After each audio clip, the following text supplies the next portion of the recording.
Hello friends, എല്ലാവർക്കും പുതിയൊരു വീഡിയോയിലേക്ക് സ്വാഗതം. ഇന്നത്തെ കഥയിൽ വരുൺ റൂമിൽ പോയതിനു ശേഷം മുഖം മൂടിയിരിക്കുന്ന ആളോട് സംസാരിച്ചുകൊണ്ടിരിക്കുകയാണ്. വരുൺ പ്രിയങ്കയാണെന്ന് കരുതി ഒരുപാട് കാര്യങ്ങൾ സംസാരിക്കുന്നുണ്ട്. വരുൺ പറയുന്നുണ്ട്, എനിക്ക് തന്നോട് ഒരുപാട് കാര്യങ്ങൾ സംസാരിക്കാനുണ്ട്, തനിക്ക് നാണമാണോ എന്നൊക്കെ ചോദിക്കുന്നുണ്ട്. എന്താണ് തിരിയാത്തതെന്നൊക്കെ ചോദിക്കുകയാണ്. വരുൺ കുറെ നേരം സംസാരിച്ചതിന് ശേഷം സാരി തുമ്പ് തലയിൽ നിന്ന് മാറ്റാൻ വേണ്ടി ശ്രമിക്കുന്നുണ്ട്. പെട്ടെന്നാണ് അതൊരു പാവക്കുട്ടിയാണെന്ന് മനസ്സിലാകുന്നത്. വരുണിനെ എല്ലാവരും കൂടെ പറ്റിച്ചതാണ്. പെട്ടെന്ന് തന്നെ അവിടേക്ക് വരുണിന്റെ അമ്മയും മുത്തശ്ശിയും കൂട്ടുകാരനും എല്ലാവരും ചിരിച്ചുകൊണ്ട് കളിയാക്കിക്കൊണ്ടുമൊക്കെ വരികയാണ്. വരുൺ അപ്പോൾ ചോദിക്കുകയാണ്, എല്ലാരും കൂടെ എന്നെ പറ്റിക്കുകയായിരുന്നോ എന്നൊക്കെ. മുത്തശ്ശി അപ്പോൾ പറയുന്നുണ്ട്, നിന്നെ പറ്റിച്ചതാണെന്ന്. എല്ലാവരും പറയുന്നുണ്ട്, ഇതൊക്കെ മുത്തശ്ശിയുടെ ഐഡിയ ആണെന്നൊക്കെ.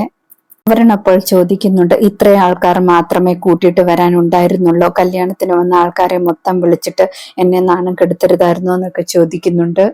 മുത്തശ്ശി പറയുന്നുണ്ട്, ഇനി നീ നിന്റെ മണിയറയിലേക്ക് പൊക്കോളൂ, അവിടേക്ക് പ്രിയങ്ക വന്നോളുമെന്നൊക്കെ പറയുന്നു. ശേഷം കാണിക്കുന്നത് ഐശ്വര്യ വക്കീലിനോട് സംസാരിക്കുകയാണ്. ശ്യാമയുടെ സ്വത്തുക്കളെ കുറിച്ചാണ് സംസാരിക്കുന്നത്. വക്കീൽ പറയുന്നുണ്ട്, ശ്യാമയുടെ മകൾ വരാത്തിടത്തോളം കാലം ഐശ്വര്യക്ക് ഈ സ്വത്തൊക്കെ കൈകാര്യം ചെയ്യാം.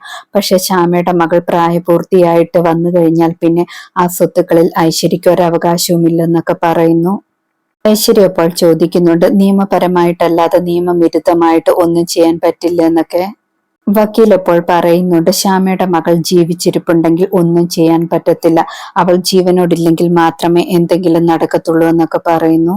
ഐശ്വര്യ അപ്പോൾ പറയുന്നുണ്ട്, ശ്യാമയുടെ മകൾ ഒരിക്കലും ജീവനോടിരിക്കാൻ പാടില്ല, അങ്ങനെ ജീവനോടുണ്ടെങ്കിൽ അവളെ ഞാൻ കൊന്നുകളയുമെന്നൊക്കെ പറയുന്നു. ശേഷം കാണിക്കുന്നത് വരുണിന്റെ മണിയറയിലേക്ക് പ്രിയങ്ക പാലുമായിട്ട് ചെല്ലുകയാണ്.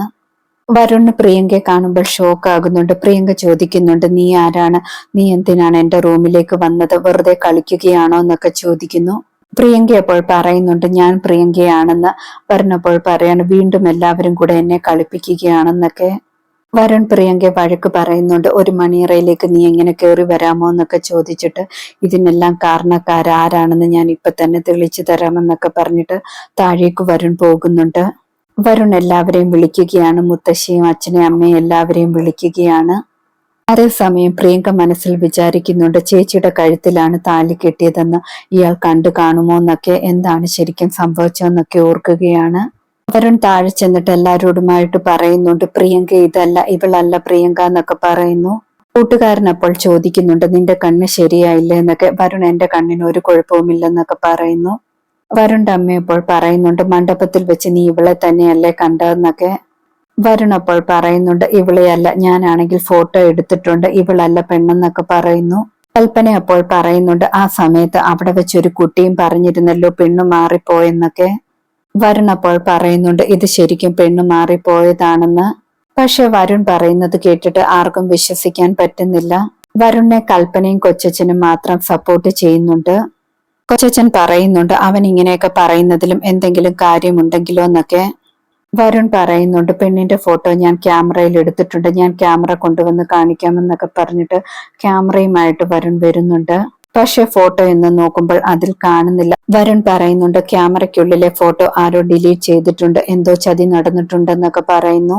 കൽപ്പന അപ്പോൾ പറയുന്നുണ്ട്, ഇതിന്റെ സത്യങ്ങളൊക്കെ അറിയണമെങ്കിൽ പ്രിയങ്കയെ വിളിച്ച് ഇപ്പൊ തന്നെ ചോദിക്ക്, അല്ലെങ്കിൽ ദേവനാരായണൻ തിരുമേനിയെ വിളിച്ചു വരുത്താനെന്നൊക്കെ പറയുന്നു. വരുണിന്റെ അച്ഛൻ അപ്പോൾ പറയുന്നുണ്ട്, ഇതൊന്നും നടക്കത്തില്ല, പ്രിയങ്ക എന്ന പെൺകുട്ടി ഒരുപാട് സ്വപ്നത്തോടെയാണ് ഈ വീട്ടിലേക്ക് വന്നു കയറിയത്, അതുകൊണ്ട് ഇങ്ങനെയൊന്നും പെരുമാറാൻ പറ്റത്തില്ല എന്നൊക്കെ പറയുന്നു. വരുൺ അപ്പോൾ പറയുന്നുണ്ട്, ആര് വിളിച്ചാലും ഇല്ലെങ്കിലും ശരി, ഞാൻ ഈ പെൺകുട്ടിയുമായിട്ട് ജീവിക്കാൻ പോകുന്നില്ല എന്നൊക്കെ പറയുന്നു. വരുണിന്റെ അച്ഛൻ വരുണിന്റെ മുത്തശ്ശിയോട് ചോദിക്കുന്നുണ്ട്, അമ്മ പാരമ്പര്യമായിട്ടുള്ള വള പ്രിയങ്കയുടെ കയ്യിലല്ലേ അണിയിച്ചതെന്ന്. മുത്തശ്ശി അപ്പോൾ ആദ്യം ആ വള രാധികയുടെ കയ്യിൽ അണിയിച്ച കാര്യം ഓർക്കുന്നുണ്ട്. അതിനുശേഷം പ്രിയങ്കയുടെ കയ്യിൽ അണിയിച്ചതും ഓർക്കുന്നുണ്ട്. മുത്തശ്ശി പക്ഷെ പ്രിയങ്കയുടെ കയ്യിലാണ് ഇട്ടുകൊടുത്തതെന്ന് പറയുകയാണ്. അവരുടെ അച്ഛനപ്പോൾ ചോദിക്കുന്നുണ്ട്, മൈലാഞ്ചി ഇടൽ ചടങ്ങും മഞ്ഞൾ കല്യാണവും എല്ലാം നിങ്ങൾ എല്ലാവരും കൂടല്ലേ പോയി നടത്തിയത്, പെൺകുട്ടി ഇത് തന്നെ അല്ലായിരുന്നു എന്ന് ചോദിക്കുന്നു. എല്ലാവരും ഇത് തന്നെയായിരുന്നു എന്ന് പറയുന്നു.